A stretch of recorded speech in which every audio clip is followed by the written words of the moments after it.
Ça peut sembler étrange à dire, mais s'il y a un sujet qui m'effraie autant qu'il me fascine, c'est la mort. La mienne tout d'abord, savoir ce qu'il y a après, ce que je vais laisser, comment on se souviendra de moi, mais aussi depuis récemment, la mort du genre humain en général.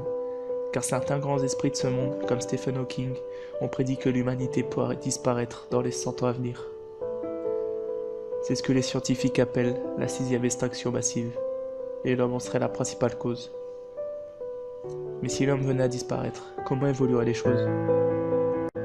Selon une simulation, au bout d'une dizaine d'heures seulement, les centrales électriques, qui fonctionnent grâce à l'homme, s'arrêteraient de marcher, plongeant la planète dans l'obscurité. Pour les autres formes d'énergie, elles subsisteraient encore quelques temps, mais les panneaux solaires seraient vite recouverts de poussière et donc inutilisables. Quant aux éoliennes, elles s'arrêteraient de tourner une fois leur stock de lubrifiants épuisé. En 10 jours, les animaux domestiques et les animaux en captivité commenceraient à mourir de faim. Les chats et les chiens qui réussiraient à se frayer un chemin vers l'extérieur retourneraient à l'état sauvage, mais trop peu adaptés, ils deviendraient vite les proies d'animaux plus féroces. En 10 jours également, les pompes des eaux souterraines s'arrêteraient de fonctionner, relâchant alors l'eau contenue, ce qui aurait pour effet de submerger les voies de métro. Au bout d'un mois, l'eau des refroidisseurs des centrales nucléaires se serait totalement évaporée, ce qui engendrera une série d'explosions nucléaires de la puissance de Tchernobyl ou d'Hiroshima. Plusieurs millions d'animaux décéderaient alors, soit par impact direct lors de l'explosion, soit à cause des radiations qui pourraient s'aéroporter et causer beaucoup de cancers.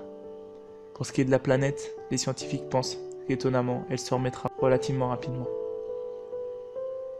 Après un an, les satellites en orbite autour de la Terre commenceraient à tomber du ciel.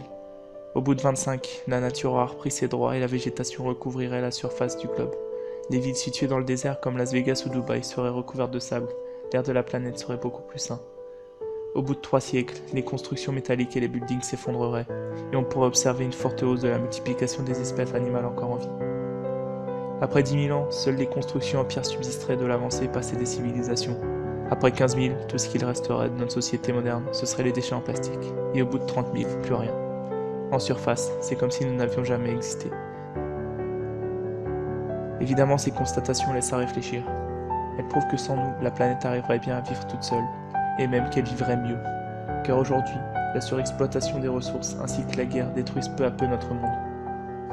Je ne suis ni écolo ni utopiste, je sais pertinemment que changer le mode de vie actuel serait très compliqué, mais chaque geste, aussi infime soit-il pour prolonger un peu l'espérance de vie de la planète, prolonge un peu celui de l'espèce humaine aussi.